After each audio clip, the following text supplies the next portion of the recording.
اللہ کے رسول حضرت محمد مصطفیٰ صلی اللہ علیہ وآلہ وسلم بار بار امام حسین کو بلند کر کے دنیا کو یہ بتاتے تھے کہ یہ حسین مجھ سے ہے اور میں اس حسین سے۔ اے لوگو، اگر اس حسین پہ کوئی مشکل وقت آ جائے اور یہ تم سے مدد طلب کرے تو اس کا ساتھ دینا، کیونکہ یہ جنت کے جوانوں کا سردار ہے، میرا خون ہے، میری اولاد ہے۔ لیکن افسوس، ابھی رسول اللہ کی رحلت کو تھوڑا وقت ہی گزرا تھا کہ کربلا کے میدان میں ایک طرف 9 لاکھ کا مجمع تھا تو دوسری طرف وہ حسین جس کو اللہ کے رسول اپنے کندھوں پہ سوار کرتے تھے۔ امام حسین علیہ السلام اپنے نانا کی امت سے بار بار کہتے رہے کہ کیوں میرا رستہ روکا ہے؟ اے لوگو، پہچانو، میں تمہارے نبی کا نواسا ہوں، کیوں 3 دن سے میرے بچوں کو پیاسا رکھا ہے؟ کیوں میرے عزیز و اقارب کو شہید کیا ہے؟ بتاؤ، کیا میں نے رسول اللہ کی شریعت میں ترامیم کی ہے؟ کسی انسان کا حق کھایا ہے؟ کسی انسان پہ ظلم کیا ہے؟ اتنے میں فوج یزید ایک آواز میں کہنے لگی، اے حسین، ہم سب تجھے تیرے بابا علی کے بغض میں قتل کر رہے ہیں تاکہ یزید ہماری جھولیاں دولت سے بھر دے۔ امام حسین نے فرمایا، اے لوگو، آج جس اسلام کا علم تمہارے ہاتھوں میں بلند ہے، یہ علم میرے بابا علی نے بلند کیا، مت بھولنا۔ خیبر و خندق میں اگر علی نہ ہوتے تو اسلام کی فتح ناممکن تھی۔ وہ علی جس نے پوری زندگی اسلام کی تبلیغ کی، حق کو بلند کیا، رسول اللہ کی حفاظت کی، آج اس علی کو یہ اجر دے رہے ہو۔ اے لوگو، بتاؤ، اللہ کے رسول نے بار بار میرے بابا علی کا ہاتھ بلند کر کے فرمایا تھا کہ جہاں حق ہوگا وہاں علی ہوگا، جہاں علی ہوگا وہاں حق ہوگا، اور آج اس علی اور اولاد رسول کو یہ اجر دے رہے ہو۔ اتنے میں یزید کی فوج کے سپہ سالاروں نے دیکھا کہ کہیں فوج میں بغاوت نہ ہو جائے۔ اے شمر، کیا دیکھ رہے ہو؟ حملہ کرو۔ بس لاکھوں کی فوج نے جب رسول اللہ کے نواسے پہ حملہ کیا، امام حسین علیہ السلام نے اللہ کا نام لیا اور ذوالفقار کو نیام سے نکالا۔ تاریخ گواہ ہے، ایک طرف لاکھوں کا مجمع اور ایک طرف 3 دن کا بھوکا پیاسا حسین ابن علی۔ زمین پہ اس طرح کی جنگ پہلے کبھی نہیں دیکھی تھی کہ ایک تنہا انسان لاکھوں کے مجمع کو اس طرح سے فنار کر رہا ہے کہ فوج اشکیا واپس پلٹ کے بھاگنے لگی۔ امام حسین فوج یزید سے مخاطب ہو کے فرماتے ہیں، آؤ، 3 دن کے بھوکے کی جنگ دیکھو، 3 دن کے پیاسے کی جنگ دیکھو، رسول کے اس نواسے کی جنگ دیکھو، اس کی جنگ دیکھو جس کا جوان بھائی مارا گیا، جس کے جوان بیٹے کو نظروں کے سامنے قتل کیا گیا، جس نے اپنے ہی ہاتھوں سے اپنے بچے کی قبر بنائی۔ امام حسین شیر کی طرح فوج یزید سے لڑ رہے ہیں۔ اتنے میں آواز غیب آتی ہے، حسین، تیرا اللہ تجھ سے راضی ہوا۔ بس اس صدا کا سننا تھا، امام حسین علیہ السلام نے اپنی ذوالفقار کو تھام لیا۔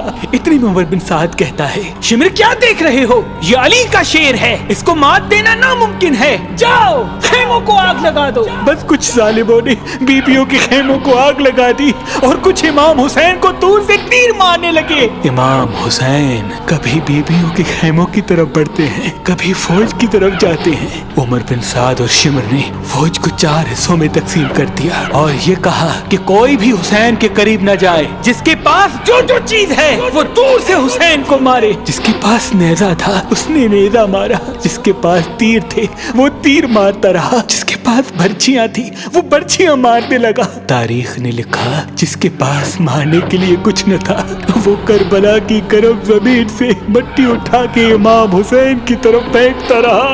امام حسین کے جسم مبارک پہ ہزاروں زخم لگتے رہے، آپ کے جسم مبارک پر اتنے تیر تھے کہ آپ کا جسم مبارک نظر تک نہیں آ رہا تھا۔ بس جیسے ہی نواسا رسول گھوڑے کی سینگ سے زمین پہ آتے ہیں، فوج یزید यजीद झूमना शुरू कर देती है। लेकिन इतने में वो घोड़ा जिस पे आप सवारी किया करते थे वो इमाम हुसैन के चारों तरफ घूमना शुरू कर देता है ताकि इन तीरों से मैं अपने आका हुसैन को बचा लूं। वो घोड़ा दौड़ ही रहा था। इतने में उमर बिन साद ने कहा, ऐ लोगो रुको, मैंने अपनी आंखों से देखा था इस घोड़े पे अल्लाह के रसूल सवारी करते थे, कहीं तीर इस घोड़े को न लगे। और यूं तीरों को चलाना बंद किया गया। अफसोस है उन लोगों को उस घोड़े का तो एहतराम मालूम था जिस पे रसूल अल्लाह सवारी किया करते थे, लेकिन उस हुसैन का एहतराम भूल चुके जिनको अपने कंधों पे सवार करके उम्मत को दिखाया करते थे। बस इमाम हुसैन अलैहिस्सलाम ज़मीन करबला पे अपना सर रख के अल्लाह का शुक्र कर रहे हैं और वहाँ फौज यजीद के मुख्तलिफ सिपाही इमाम हुसैन का सर काटने के लिए करीब आते हैं। जो भी करीब आके इमाम हुसैन के सर को देखे तो उसे इमाम हुसैन के चेहरे में रसूल अल्लाह का चेहरा नजर आए और वो चीख के दूर चला जाए। इतने में शिमर कहने लगा, ये काम मुझसे ही होना है। जैसे ही शिमर ने खंजर इमाम हुसैन के गले पे रखा तो वो देखे इमाम हुसैन के लब हिल रहे हैं। उसने सोचा, हमने हुसैन का पूरा खानदान कत्ल कर दिया, 3 दिन तक हुसैन के बच्चों को प्यासा रखा, शायद हुसैन हमें बद्दुआ दे रहे होंगे। सुनने के लिए कान करीब करे तो क्या सुने।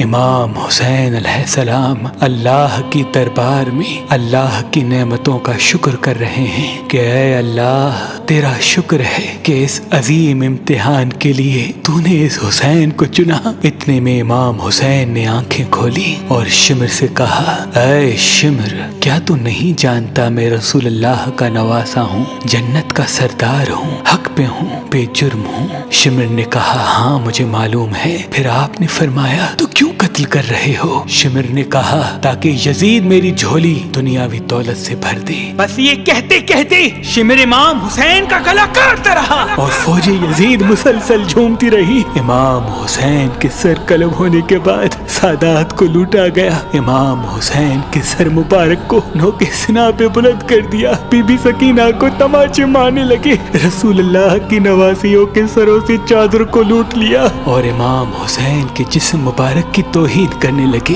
तारीख ने लिखा, इमाम हुसैन के जिस्म पर जो जो चीजें थी उनको लूटने लगे। इतने में एक शख्स इमाम हुसैन के जिस्म के करीब आया। इमाम हुसैन के हाथ में एक अंगूठी पहनी थी, उतारने की कोशिश की, ना उतरी। वो उंगली काट के अंगूठी ले गया। आपके जिस्म मुबारक को रस्सियों से बांध के करबला की गर्म जमीन पे इधर से उधर फिराया गया। इतने में उमर बिन साद ने कहा, ऐ शिमर, हुसैन और उसके साथियों की लाश का वो हश्र करते हैं कि रहती दुनिया तक कोई भी यजीद के खिलाफ आवाज न उठाए। सबके जिस्म से सरों को काट लो और सबकी लाशों को पामाल कर दो। जमीन करबला गवाह है, कहीं से कोई कबीला उठ के आता है और कहता है कि हम हुर की लाश को पामाल होने नहीं देंगे। कहीं बीबी उम्मे लैला का कबीला आके कहता है कि हम अली अकबर का लाशा पामाल होने नहीं देंगे। कहीं बीबी रुबाब के कबाइल के लोग कहते हैं हम अली असगर का लाश पामाल होने नहीं देंगे। एक एक शहीद की लाश पामाल होने वाली जगह से हटाई गई। तारीख गवाह है, सिर्फ रसूल अल्लाह का अकेला नवासा करबला की गर्म जमीन पे पड़ा रहा और मगरिब के घोड़े मशरिक की तरफ, मशरिक के घोड़े मगरिब की तरफ दौड़ते रहे। इमाम हुसैन का जिस्म पामाल होता रहा। इमाम जाफर सादिक अलैहिस्सलाम फरमाते हैं, मेरा सलाम हो मेरे उस गरीब दादा पर जिसकी लाश को इस तरह से पामाल किया गया कि उनकी दाईं पसलियां बाईं पसलियों की तरफ चली गई और बाईं पसलियां दाईं पसलियों की तरफ चली गई, जिनका सीना और पुश्त एक साथ हो गया। सलाम हो मेरे उस बेवतन दादा हुसैन पर जिनके जिस्म मुबारक के टुकड़ों को जमीन करबला पे बिखेरा गया। सलाम हो, सलाम हो, सलाम हो।